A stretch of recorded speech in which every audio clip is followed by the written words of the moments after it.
이렇게 빵을 드시면은 훨씬 좋을 겁니다.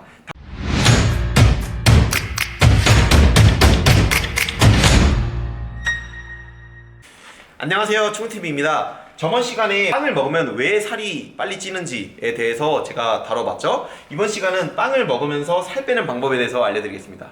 그래서 다이어트 하는데 빵은 먹으면 좋지 않지만 정말 빵을 포기 못하겠다 라고 하시는 분은 이 영상을 끝까지 봐주시면 됩니다. 일단은 살이 찌는 원리에 대해서 알려드릴게요. 둘 다 고탄수화물에다가 고지방을 먹으면은 살이 빨리 찝니다. 왜냐면은 이제 고탄수화물이랑 고지방 음식은 GI지수가 높고 혈당이 빨리 올라요. 그럼 쉽게 설명하면은, 자, 혈당이 높으면 왜 살이 찌냐? 뭘 먹으면은 여기까지 도달을 한다고 예를 들게요. 자, 여기까지 도달하는데 도달하면서 먹는 게 분해가 됩니다. 근데 여기까지 왔는데 분해가 안 된 음식들은 다 지방으로 갑니다. GI지수가 높고 혈당이 높은 거는 이쪽으로 빨리 가게 돼요. 빨리 가면은 가기 전에 분해를 못 하겠죠? 그래서 지방으로 갈 확률이 훨씬 높다는 거예요. 근데 빵은 어떻게 만들어지죠? 밀가루에 당, 고탄수화물에 지방, 우유, 계란, 버터, 각종 크림들, 엄청나게 높은 지방을 가지고 있습니다. 그래서 이거 플러스 각종 첨가물을 넣죠. 빵을 만드는데 들어가는 각종 첨가물까지 들어가기 때문에 살이 상당히 빨리 찌고 지방으로 많이 갑니다. 그래서 일단 이 빵이 칼로리를 어느 정도 가지고 있는지 모르시잖아요. 자, 예를 들어서 고구마 100g당 114칼로리, 쌀밥은 148칼로리. 이 쌀밥을 잘게 이렇게 뭉개 놓은 이제 것들이 백설기 기준으로 228칼로리예요. 통밀빵 같은 경우에는 밀가루를 100% 통밀가방이라고 해도 밀가루를 잘게 부신 다음에 첨가물을 넣어서 만든 빵이죠. 그래서 이 떡보다도 오히려 칼로리가 높습니다. 엄청 충격적이죠. 식빵 같은 경우에는 거의 280칼로리, 통밀빵은 250칼로리 정도 됩니다. 그럼 크림빵은 칼로리가 너무 높아서 제가 써놓지는 않겠습니다. 그리고 이제 또 착각하시는 거에 이제 쌀빵이나 현미빵입니다. 글루텐 프리라고 돼 있는 게 뭐냐면은 그 밀가루에는 글루텐이라는 단백질이 있는데 단백질 알레르기가 있는 분들을 위해서 쌀빵이나 현미빵을 만드는 거예요.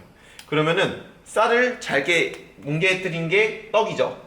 근데 이 잘게 뭉개뜨리고 첨가물까지 넣은 게 쌀빵이나 현미빵입니다. 살이 엄청 찔 수밖에 없는 거예요. 절대 다이어트 음식이 아닙니다. 그래서 이런 것들을 간단하게 정리를 해봤는데 그러면은 어떤 빵을 먹어야 되냐? 고탄수화물의 고지방은 살이 많이 찌죠. 그래서 탄수화물을 빼버리던가 지방을 빼버리면 됩니다. 자, 저지방빵 같은 경우에는 지방을 빼버린 거죠.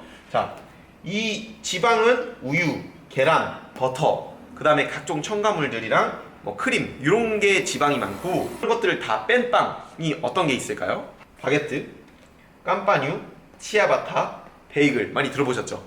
이런 빵을 드시는데 대신에 치즈 바게트, 뭐 치즈 베이글, 크림치즈 베이글 이런 것들은 이거 자체가 엄청난 지방이잖아요. 그래서 고탄수화물 고지방이 되기 때문에 순수 바게트, 순수 베이글 이런 걸 드시면 됩니다. 두 번째는 지방은 들어가 있는데 탄수화물을 빼는 방법이에요. 케토 하시는 분들이 먹죠.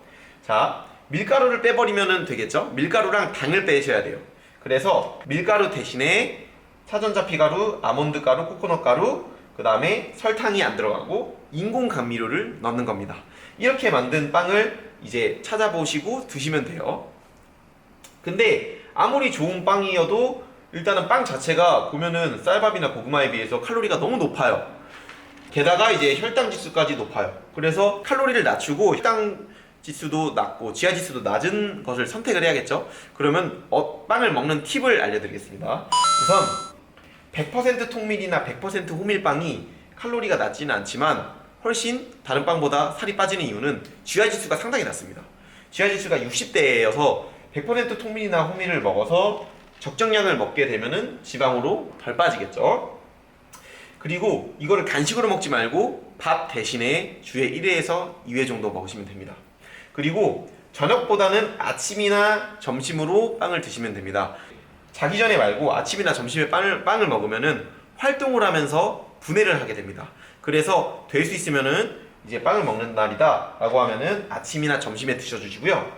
그 다음에 먹기 전 야채, 단백질을 먼저 먹어주는 거예요. 이게 뭐냐면은 GI지수가 높아지면 높아질수록 지방으로 많이 빠지죠. GI지수를 안 높게 만드는 방법이 일단 어떤 거를 먹기 전에 야채나 단백질을 먼저 먹고 나서 탄수화물을 먹게 되면 GI 지수가 덜 빠르게 오릅니다. 그래서 먹기 전에 야채, 단백질을 먼저 먹고 빵을 먹는 걸 추천드리고요. 그 다음에는 올리브유 같은 데 거를 찍어 먹는 거예요. 신기한 게 올리브유를 찍어 먹게 되면은 당이 더 천천히 오르게 됩니다. 혈당이.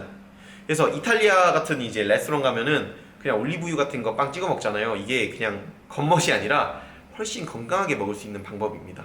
그래서 빵을 먹는다라고 하면은 야채 단백질을 먹고 드시는 거, 올리브유에 찍어 먹으면은 훨씬 혈당이 천천히 오른다는 거. 그 다음에 일반적인 이스트 발효보다는 천연 발효 빵을 선택을 해주시면 좋고요. 근데 결론적으로는 이제 밀가루 자체는 되도록 줄이는 게 맞습니다. 그래서 밀가루는 혈당이 빠르게 오르고 혈당이 빠르게 오면은 이제 빠르게 떨어지기 때문에 또 빠르게 오르고 싶어 해요. 그래서 단 걸 먹으면은 중독이 되고 끊지를 못합니다. 한 번 먹으면. 그래서 계속 먹게 되는데, 그래서 밀가루는 될 수 있으면 일단 피하는 게 다이어트 때는 맞고요. 그 다음에 이런 이제 쌀빵이나 현미빵, 통밀빵이 다이어트가 좀 될 것 같고 칼로리가 낮을 것 같다라는 편견은 버려주셨으면 좋겠습니다. 이렇게 빵을 드시면은 훨씬 좋을 겁니다. 다음 시간 같은 경우에는 시리얼이나 그래놀라에 대한 오해에 대해서 다뤄볼 거고, 그걸 먹으면서 살이 뺄 수 있을까 없을까에 대해서 또 다뤄보겠습니다.